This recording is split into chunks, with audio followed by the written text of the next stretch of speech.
in our Q4 FY21 numbers. However, with the unexpected disruptions due to second wave, our performance remained muted for this quarter, but the momentum is again picking up from July onwards, and we see a decent turnaround of demand scenario and financial performance ahead. Though there are still some bottlenecks like supply chain and labor availability, and still there are some restrictions on public transport. Our under construction greenfield plywood unit in Sandila, Lucknow is on track. The site development activities have started. We have incurred the capex of around rupees 5 crore in the current quarter, and the balance capex of around 85 crore will be incurred in the next 3 quarters. We are hopeful to commence commercial production by March 2022. The company is continuously working towards enhancing the product portfolio with focus on sustainability and operational efficiencies that will support in maintaining the market leadership position. The market is showing signs of improvement with both pent-up demand and new demand picking up in the industry. The future of real estate remains bullish in view of optimistic economic growth, new project launches in pipeline, rising GDP and all-time low interest costs, resulting in the positive future sentiment score. Looking at the improving dynamics of real estate, we thought it would be the best time for product portfolio expansion and take our company to greater heights. I would now like to hand over the call to Mr. Mukesh to discuss our financial performance. Mukesh, over to you. Thank you, Mr. Manoj. Good day, everyone. I thank everybody for joining us to discuss Q1 FY22 financial performance of Greenply Industries. Our efforts are continuously directed towards normalcy and improving our business, while second wave of COVID had some impact on the performance of this quarter. However, I do hope that all of you and your loved ones are safe and healthy. Our consolidated entities net sales for the quarter stood at rupees 260.1 crore compared to rupees 132.2 crore in Q1 FY21, an increase of 96.7% and a decline by 34.3% as compared to Q4 FY21.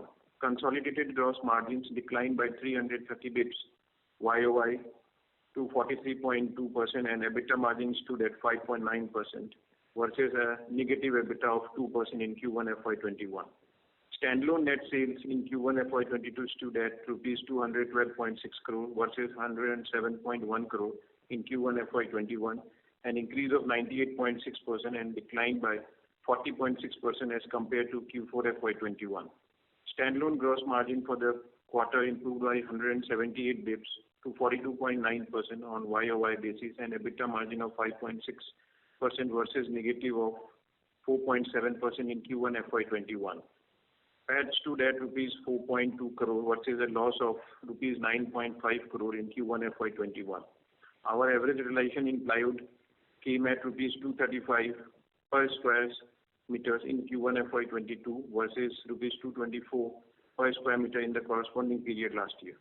On consolidated basis, debtor days have reduced to 53 days from 61 days as on March 2021 and 186 days as on June 2020. Working capital days increased at 63 days when compared to 53 days and 180 days at the end of the sequential and corresponding quarter respectively. Our manufacturing capacities at all the 3 plants have been reassessed and revised. This is the Chartered Engineer certificate. The same now showed at 34.9 million square meters. The second wave impacted the business at our Gabon Unit 2, while we are expecting better results than posted. We hope normalcy will return from our Gabon operations in coming quarters. On standalone basis, there was no major capex in the current quarter.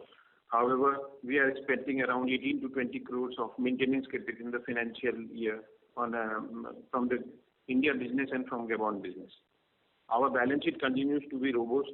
Consolidated debt has reduced to 186.8 crores as on 30th June 2021 from rupees 191.7 crore as on March 2021.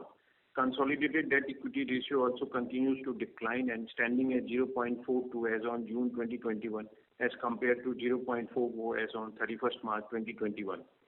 I would like now to hand over the call to the moderator to open the floor for the Q&A session. Thank you.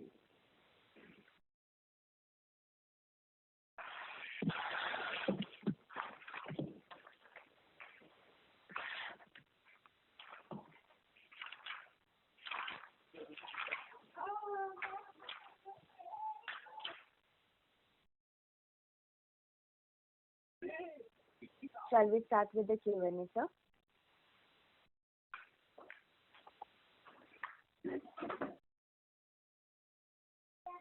Thank you very much. We will now begin the question and answer session. Anyone who wishes to ask a question may press star and 1 on the touchtone telephone. If you wish to remove yourself from the question queue, you may press star and 2. Participants are requested to use handsets while asking a question. Ladies and gentlemen, we will wait for a moment while the question queue assembles.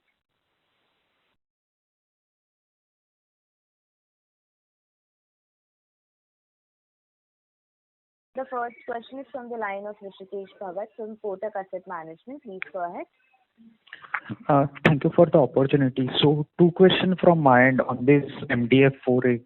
So, first, since it's on the western part and not many of the peers are present in that locality, so just wanted to understand what will be the source of raw material, in the sense, is there any wood cluster like what the peers have in western part of India, in Gujarat also? And secondly, on the end market for this plant, in sense, will you be targeting export or within India? Which are the regions, in the sense whether it will be for southern region, northern region? If you can give some color on that, that would be helpful. Thank you. Hi. So I'd like to answer this question. So, firstly, on the raw material availability, our team has done detailed research on the raw material availability, and we have some data from third-party agencies also which do remote sensing and give us the plantation data of that area. So the data as well as the physical survey of our team says that putting a plant from the raw material availability angle is perfectly fine, and we should go ahead with it, number one. And on the other side, our focus is definitely going to be the western market because there's no other player in MDF industry in the western market. And without affecting our margins, we will be able to pass on the benefit of transportation on outward freight to our consumers in the western market. Hence, we'll definitely be 3 to 4% cheaper in the western market, and we'll be able to get a substantial market share in the west. And as far as export is there, we're not putting the plant thinking about exports, but yes, we will definitely take advantage of EPCG and not pay import duty on the machines we're importing. So we will have some amount of export liability which we are going to fulfill. And as on the current scenario, even the export prices look very attractive. So looks like even on the liability, the export liability which we have, we will be making good money on it.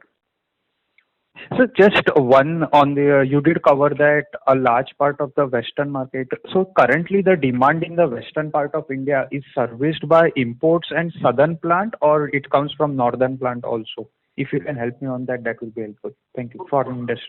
I believe there are 2 players who have plants in south, so I'm sure that for them it is making more sense to supply from south. The rest players which don't have plants in south, they are supplying from north as well, but not in a great quantity because that market is not a focus of them, for them. And in the past, before the pandemic, a lot of import was happening in the west. Now, after the pandemic and given the current global scenario, the import is almost down to negligible levels. Okay. Thank you.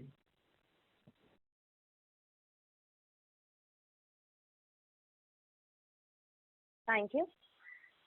The next question is from the line of Yogesh Kulkarni from Quantum Mutual Fund. Please go ahead. Yeah, thanks for the opportunity. Actually, my question has partly answered, but I just want to continue on that. Do you have any thought on the ESG point of view? I mean, the sustainability of the raw material or something on the carbon emissions and all, water consumption. Any data is not available at present, but would like to share any thought on that? So, as Sanidhya mentioned, that, we have done a detailed recce on all these aspects, and we were extremely comfortable.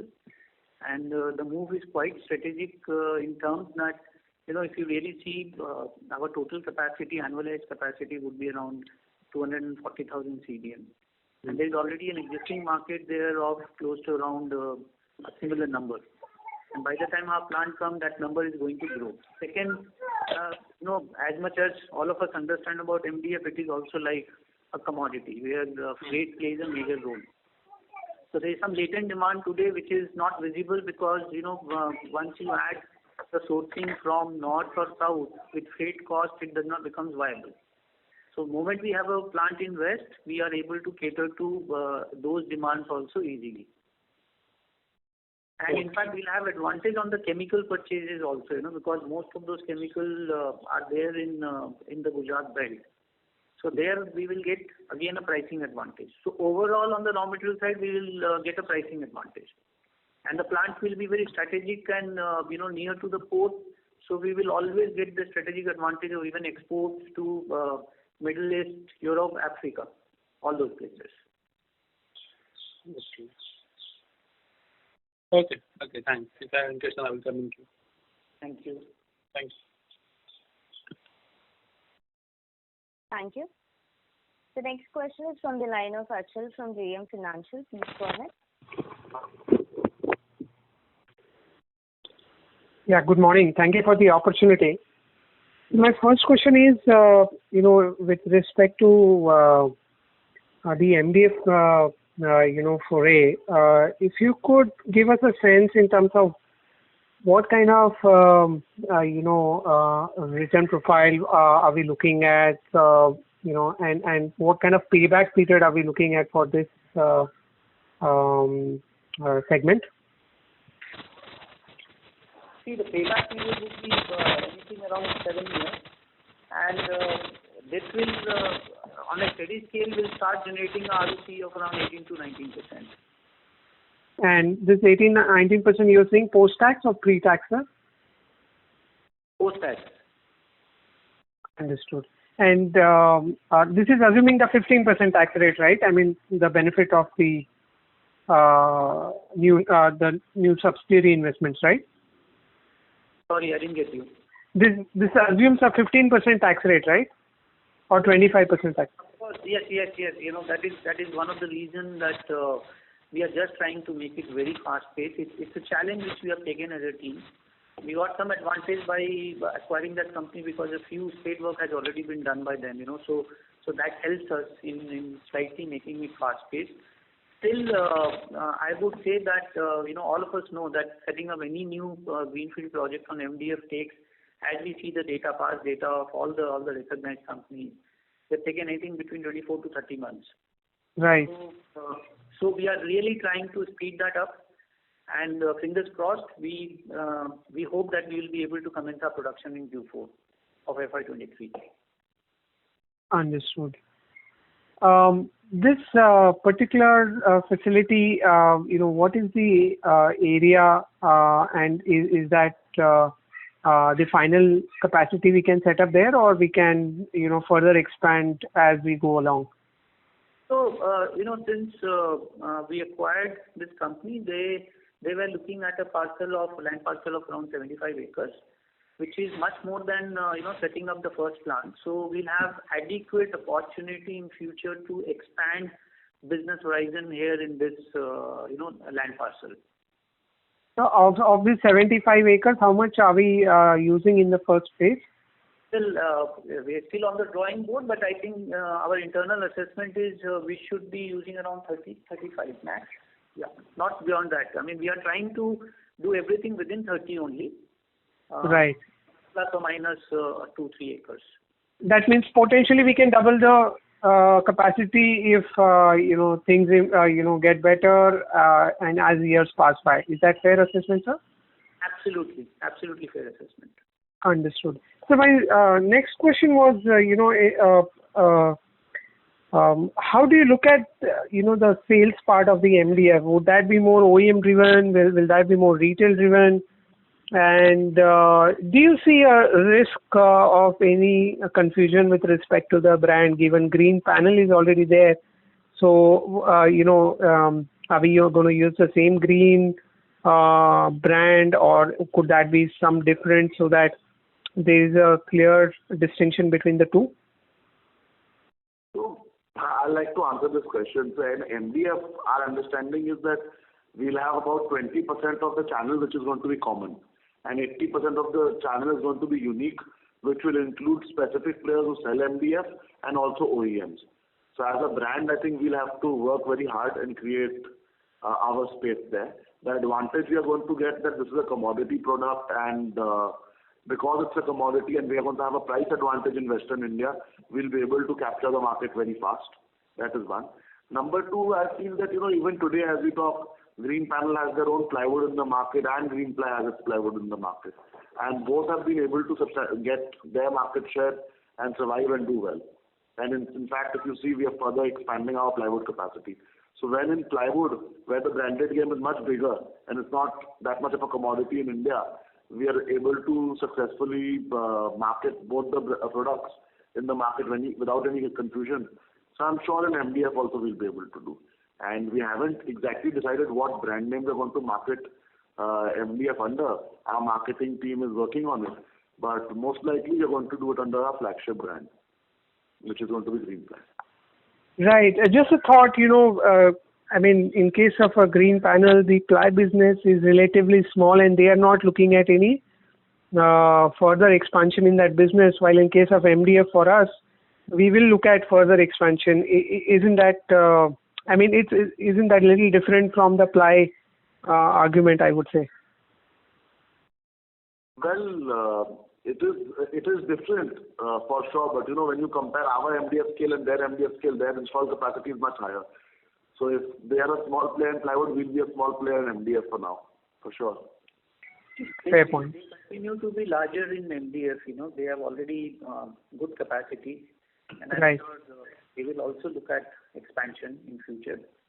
Right? But for us, it is more like rather than pure play in one side of the panel business, it in a way de-risks us also. And MDF, as we said, the application is manifold beyond furniture also. So, it actually somehow balances us also in terms from a risk perspective.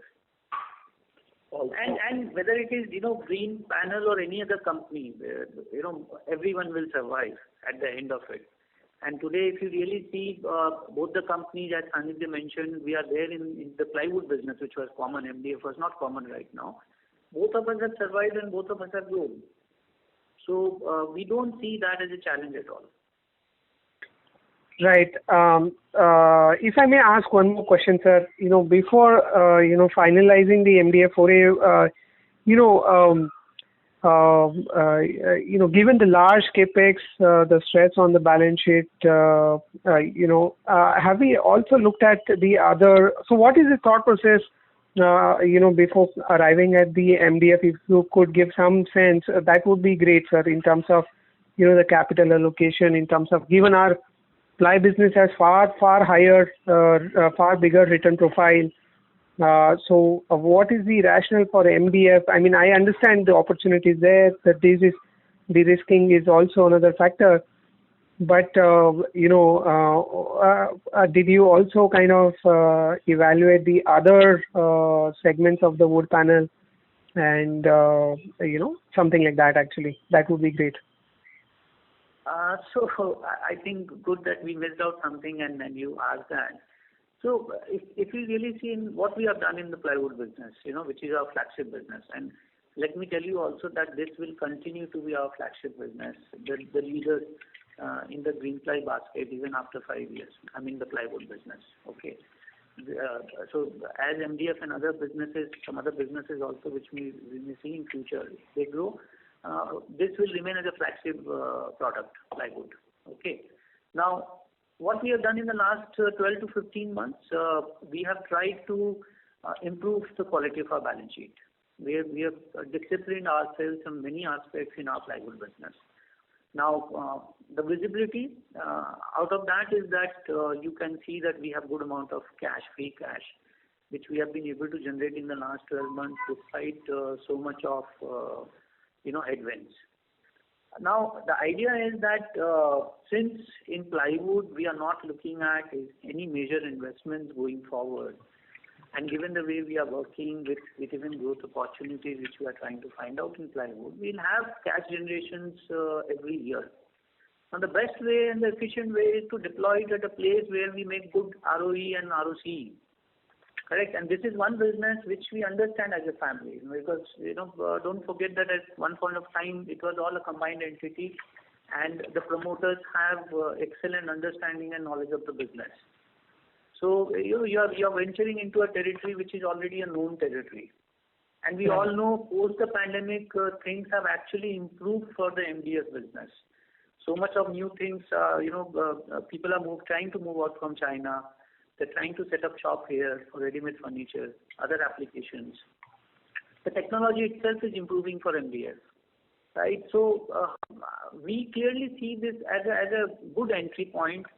The balance sheet is clean, the balance sheet is healthy. We will keep generating good cash flow from the plywood business, and we'll use the same for our expansion. So that becomes our growth capital. That's how we look at it. I would just like to add. I would just like to add. Also for Greenply, it is very important because we are mainly producing substrate, plywood and substrate material, and for us to be present in this category and for us to always be a leader in the industry, we have to come out with new age panels. Beyond the point, the growth in plywood will always be eaten by new age panel products such as MDF. So we have to be present in both categories and grow both categories. In plywood, the growth will mainly come from eating the share from unorganized, and in MDF, obviously, it's a new demand and new avenues which India is learning. The West has already learned. We're following them. Understood. This is very helpful. Just last question, if I may. In terms of the ply business, what is the outlook? How has been the July month? And, any guidance you could help us with in terms of the volume margins? Well, see, as I said in the last call also, that quarter one for sure was not as per our expectations. Though June started picking up to some extent, and July is better than June. But, and which I mentioned in my opening speech also, that even today, many parts of the country, we all know that the public transport has still not started, So, labor still somewhere is a challenge. Also, we are facing, and I'm sure others are also facing, is a challenge on the supply chain side, truck availability in certain pockets of the country. But having said that, we feel that, the demand would be back. And we have done all right things in the last 9 to 12 months. So I am looking at it now positively, assuming that there are no more waves which really comes and hits all of us as an industry, as a country. I'm hopeful that the next 3 quarters would be far, far better than what we have done in quarter one. And in terms of margins, we'll have steady margin for quarter two. If there are smooth operations from here on, then we'll have good margins as we have mentioned in the past for this 9 months, balanced 9 months. Understood. Thank you so much. I'll come back in the queue for more questions. Thank you. Pleasure. Thank you. The next question is from the line of Venkat Samala from Tata Asset Management. Please go ahead. Hi, sir. Thanks a lot for the opportunity. So just building on the previous participant's question, just to understand a little bit more with respect to the rationale and the outlook for MDF business for the company moving forward. You did mention that plywood would continue to be your flagship business segment. But I'm just trying to understand from an incremental capital allocation standpoint, how do you see the outlook moving forward for the company? Because there may not be too much of a capital that your flagship business would be consuming. So shall we assume that moving forward, a lot of capital would hereon be deployed more from a medium to long term perspective? I'm just trying to understand towards this new business. So Venkat, actually you have answered it. If you really see when for the first next, I would say 3, 4 years, 5 years, what we are looking at is one to establish this plant, run it at its full scale, which we are assuming that by since FY23. So we are assuming in FY26 we will be able to be running the plant at full capacity. Okay, and by that time my existing business would be generating cash. which we can use to repay a lot of our existing loan going forward also, and maybe even partially start repaying part of the loan what we take for MDF. So, and once we get to see that how we start performing in MDF, yes, if I continue to generate cash here, either we look at expansion in the same business going forward, or we decide we have time. At this point of time, since the debt profile will go up, we have the easier option of repaying the debt also. And then depending on how well we grow in the plywood business and what type of cash we generate, we will also look at whether we can add other products going forward, and whether those will be capital intensive or whether we look at a lighter model in those new product avenues. So all these thought processes are coming because the balance sheet has become much stronger, and as an organization, we can tell you, as we are not the one who wants to leverage beyond a point. We try to balance, the capital allocation. We'll try to balance the leveraging, and then we will also continue to look at the growth perspectives. Right. Understood.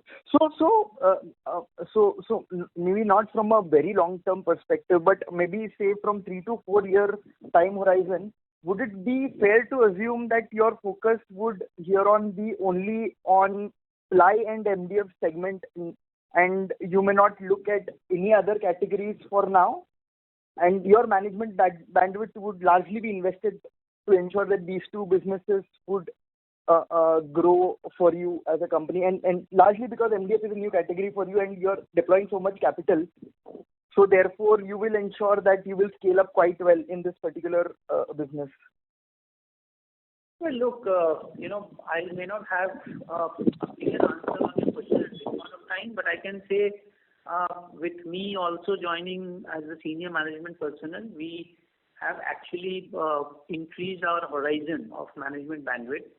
At the same point of time, we are also hiring quality people, so we already have some very quality people on the MDF, with tons of experience, who understands from setting up the plant to running the business very well, right? So we are also building up a team where we only get into guidance mode initially. We help them to set up the business, start running them, and we look at more of capital allocation program that what next we need to do.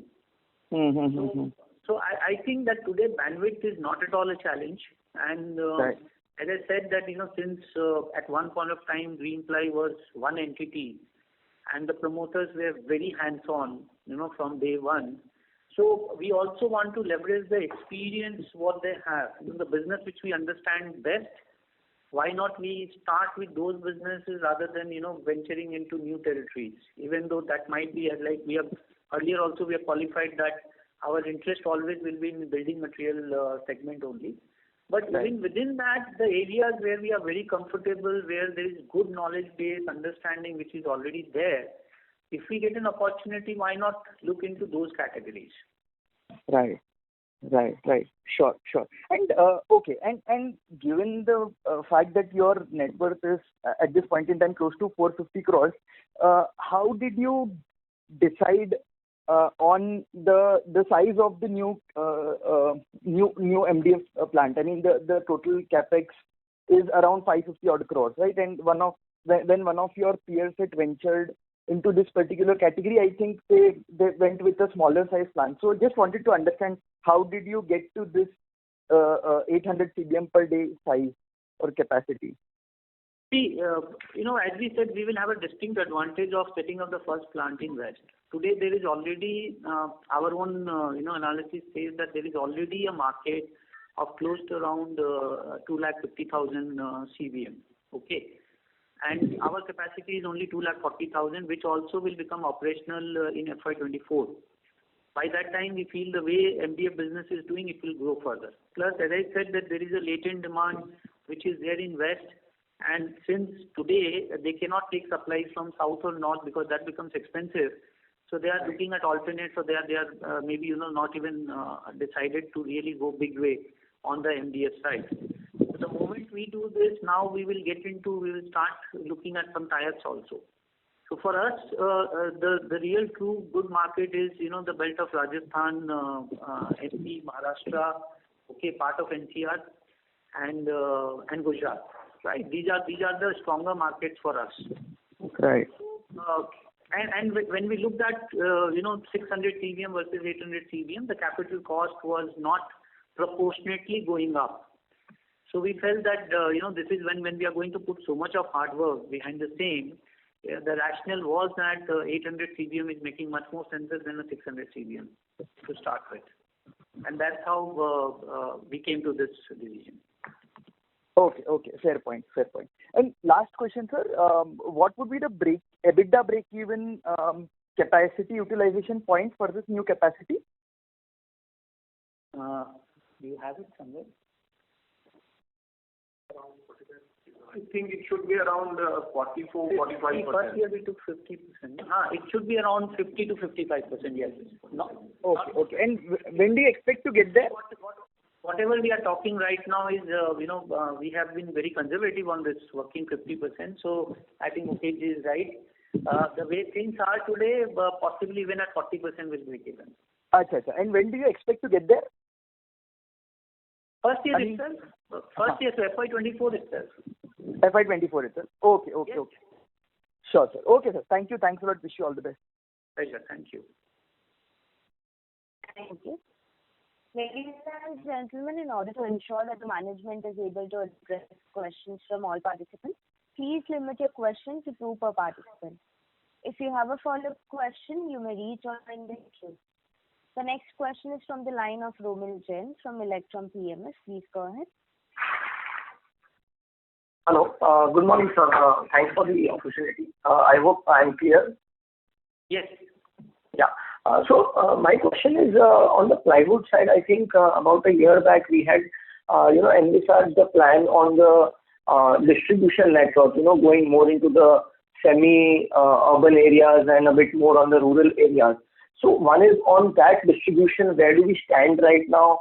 How is the progress going? Because distribution will play a key role in increasing our revenue on the ply side also, because we are also doing the other expansion also, which will come on board next year. So that is the question. And along with that, how do we see the unorganized market, unorganized to organized playing out? Okay.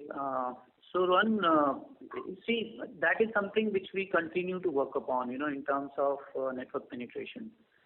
And I think in the last, so we started this initiative sometime in August, right? Around August, we started this initiative, and we have been able to create a new network of almost around 600 plus dealers under the same. But as I said, it's not that, we have started billing to all 600 on a monthly basis.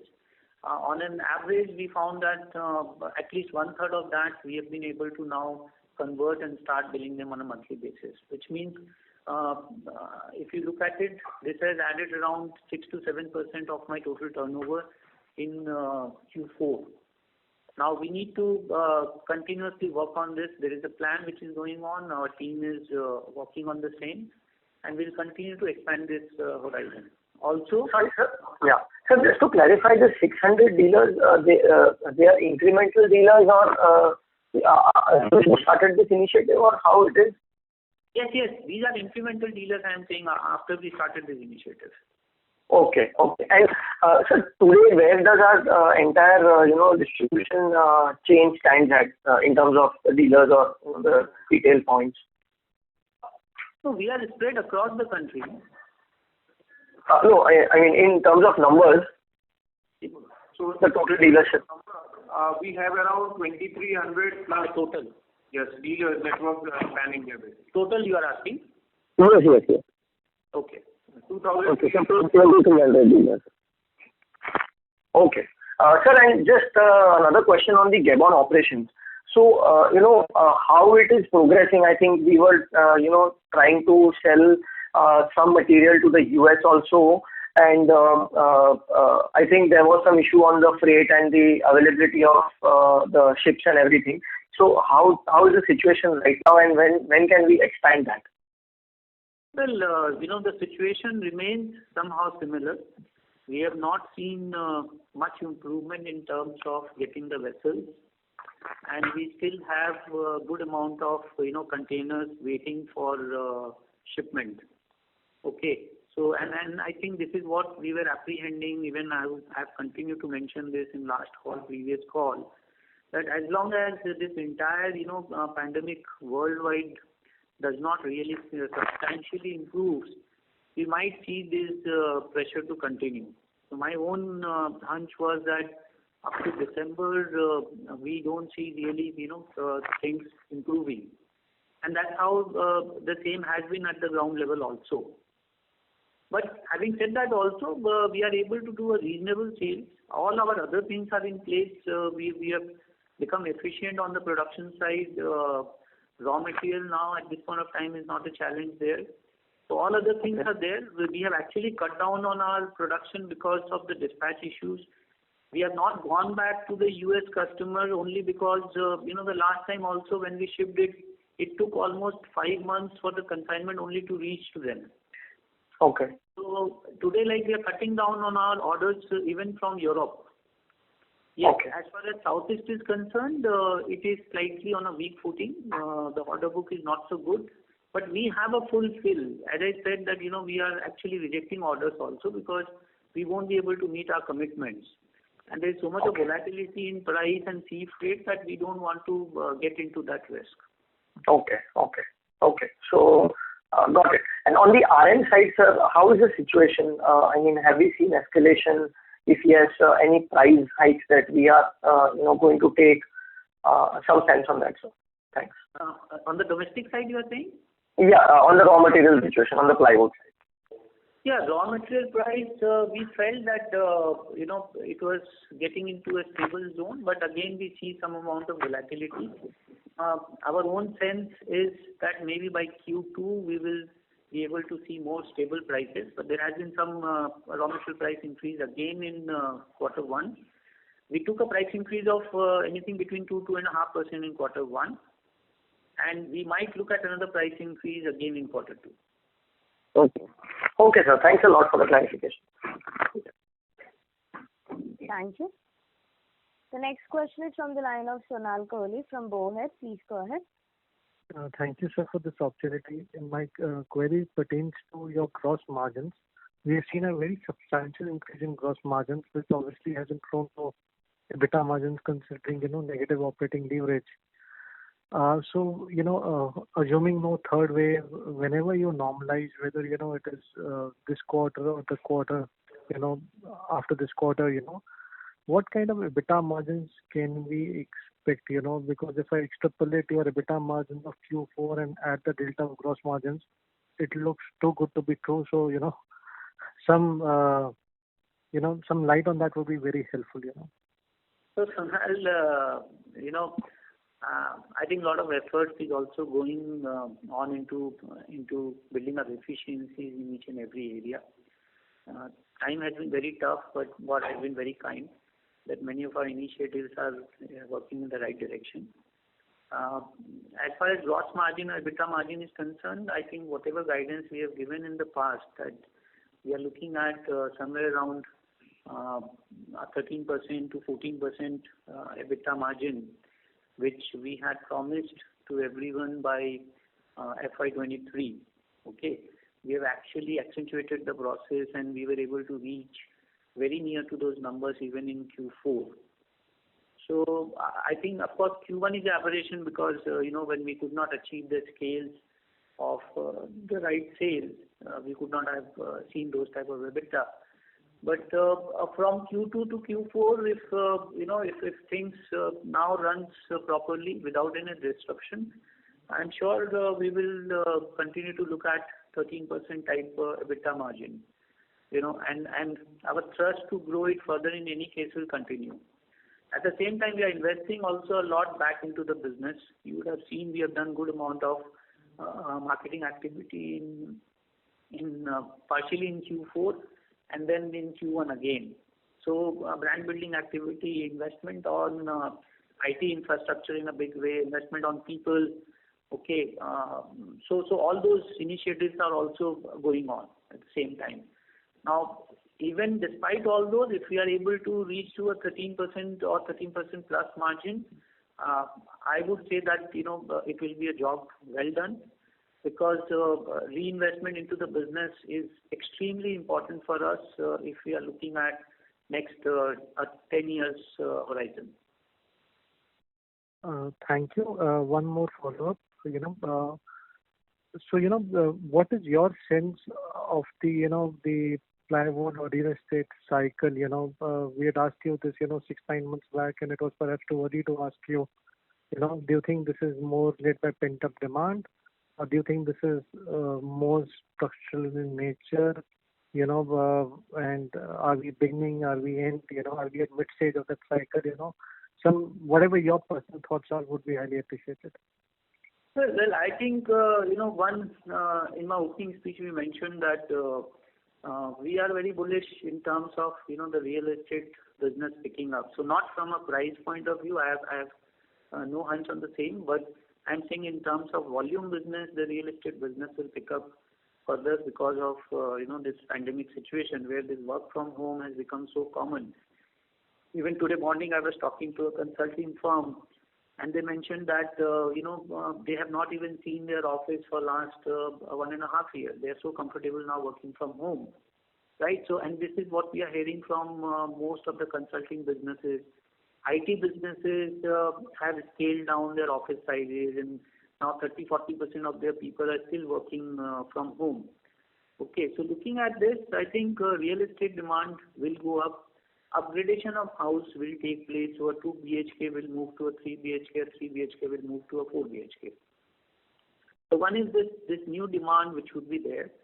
Second, coming back to post-pandemic, the reality is somewhere the dealer fraternity have also sensed that there's a lot of challenge in terms of supply issues from the unorganized market. Okay, there has been a lot of disruptions. So somewhere that conversion is also taking place. Over and above that, whatever GST initiatives were being taken in the country around 4 years back, that has also started to play out because the government is becoming stricter day by day. Transparencies are improving in the businesses. If you will see fast track approach, if you will see other initiatives taken by the government. So with all these things, I think for any branded goods business, the time would be good only. And we also being part of the same, we will get a lot of uptake because of the same also. So conversion of unorganized to organized. Sir, just a follow-up on your answer, since you are more at the premium end, obviously you do have, economy brands also, but they're very small as a part of your turnover. So how would transition from unorganized to, national level benefit you? Wouldn't it benefit more low-end national or regional brands, or even the regional brands, which are large in size, let's say 100, 200 crores turnover, and have some element of, small branding? They also have GST related issues, and, they are also facing supply chain. And therefore, when you said unorganized, were you referring to these reasonable size players, or were you referring to, really unorganized players? Because, for really small unorganized players, they wouldn't be a competition for most of your business.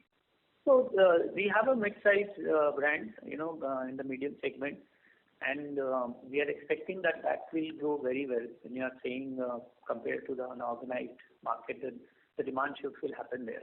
Then we are also, as a leader, we have come out with the E0 initiative. We are the first one in the country to have the E0 products across our entire premium category. So there is a shift of demand also which will happen because more and more senior organized players will move to some of these initiatives. And today, if you really see, people are one thing people are really worried about is health. So these are also initiatives which will give an uptick to companies like us. So and we are not looking at, and today if you see otherwise, even if you are talking of maybe let's say the B grade players today, yes, they have an opportunity to grow. Why not? Because if you see the ratio of organized to unorganized, it is somewhere around 20 to 80. So we are not looking at converting the entire 80 to add up to this 20. Even a 10% shift is good enough for some of the large players to grow very well for the next 5 to 6 years. Very well. I mean, we can grow extremely well if that type of a shift also happens over a period of next 5 to 6 years. So lastly, are you confident of maintaining your gross margins around these levels, or was there any one-off because of mix change or a regional change, shift in this quarter? Well, look, I would say that I'm more guiding on the EBITDA margin, okay, because we'll have to also see other upgradations what we are doing at different levels. As I said, we are reinvesting also back into the company. So we'll try to see that so a better gross margin only empowers us better to reinvest into the business. And at this point of time, that is really required if we have to build up the business for the next 10 years. Having said all these things, the guidance on EBITDA margin, which we maintained around last year, a 400 basis point improvement, we were at around 10% at that point of time, right? So we are still looking at, we are almost reached around 13% if you see quarter 4. And I think we will be 13% plus going forward. Thank you so much. Thank you. Participants are requested to please limit your question to one per participant. The next question is from the line of Abhishek Ghosh from DSP Mutual Fund. Please go ahead. Yeah, hi sir. Thank you so much for the opportunity. So just one question in terms of MDF. How are you looking at in terms of, because MDF is also used in the retail segment now. So any thoughts when your plant kind of comes up in FY 24, it commences, what will be the, how much of that you'll be able to leverage as far as the dealer distribution network is concerned, or will it be predominantly to OEMs only? So I'd like to answer this question. So as I mentioned in this call today, that we believe that 20% of the network is going to be common, and 80% of the network will be a network which we'll have to create and develop. So we are assuming that 20% of our total network already sells MDF and deals with MDF, and these are mainly dealers, distributors, and some OEMs which also buy plywood from us.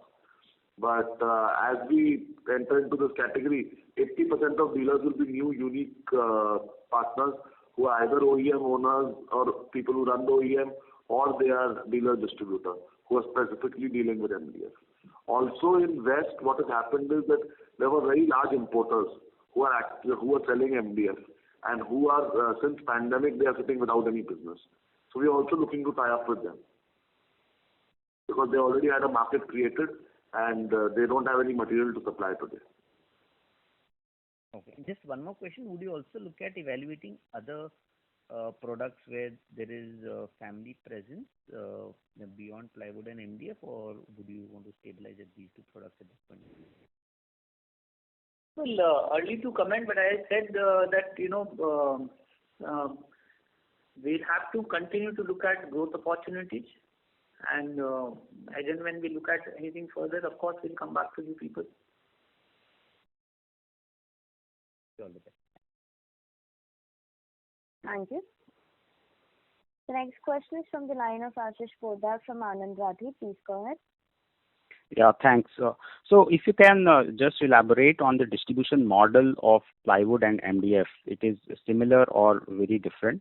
And in terms of your funding plans for the capex, what are you targeting, and what will be the interest charge expected on that? In the plywood, capacity utilization was pretty low in Q1. I understand that the primary sales were lower, but we saw that in other consumer product categories, people could not sell in Q1, but they built inventory in expectation of pent-up demand in coming quarters. So their plants were running at full capacity, but in our case, it slipped from 100% to 70%. So are we expecting only gradual recovery and no V-shaped type of recovery in coming quarters? And in that sense, is our growth guidance, which were there earlier, has been pruned significantly for the year? Thank you. So first I'll answer your first question, which was the plywood and MDF distribution model. So I think they are quite different. Plywood in India with players like us and our peers, we've made it a very branded game where there's a huge gap between the branded plywood and the unorganized plywood, where the brand enjoys a premium and the number of sellers are too many in the market. Hence, like marketing the product and branding the product and doing good sales needs a lot of hard work. While on the other side, MDF is more like a commodity where brand does play a role, but not to a great extent. And availability, right quality, right pricing, right product plays a bigger role in MDF. And obviously, having all of this and the brand, it's an added advantage. So, we'll have the right product, we'll have the right quality, and at the same time, we'll have a better pricing in West, which will help us enter the trade and the OEM market very, very fast. And this better pricing will come not at the cost of margins, but at the cost of saving outward freight, which is totally justified. And we'll be able to enter the market and penetrate very, very quickly. So this is like a short explanation. What is the difference between the trade of MDF and plywood? What was your other question? The funding of this capex. Funding is a mix of internal accruals and debt, which we are going to raise. And interest rate, we have not, we just now approach the bankers. Since we just got the approval from the board. No, but will it be domestic or external borrowings also? Well, we are looking at the best of it, so it will be a mix. Partially it will be domestic, partially it will be foreign funding. Okay, got it, sir. And on the plywood utilization? Yeah, that's what we have thought at this point of time. But of course, everything will depend on the commercials and the pricing. So once we go to the market, then we will be able to kind of figure out. But I think right now we are looking at a mix of both. And on the plywood growth guidance for the year, sir? Look, growth guidance, if you already seen quarter one, which was disappointing because almost the month of May, there was hardly any activity. Okay. And with the pandemic situation continuing, everybody talking about the third wave, the growth depends. It's a factor of how things pan out. So I would suggest that let's not look at the growth number because commenting anything on that is something where there are so many things which is today beyond our control. And you have seen our quarter 4 performance. I'm sure that people understand that if things comes back to semblance, we will try to match it. Thank you. The next question is from the line of Arun Baid from BOB Capital Markets. Please go ahead. Yeah. Hi, Sanidhya. This is for you.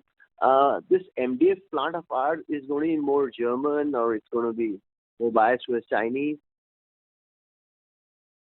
So as of now, what we have planned, though we've not signed the main line because we got the approval yesterday itself, but we are deciding that the main press forming and all the important machinery is European, while as the ancillary machinery and the machinery to support the main line, which are not that critical in nature, is going to be Chinese.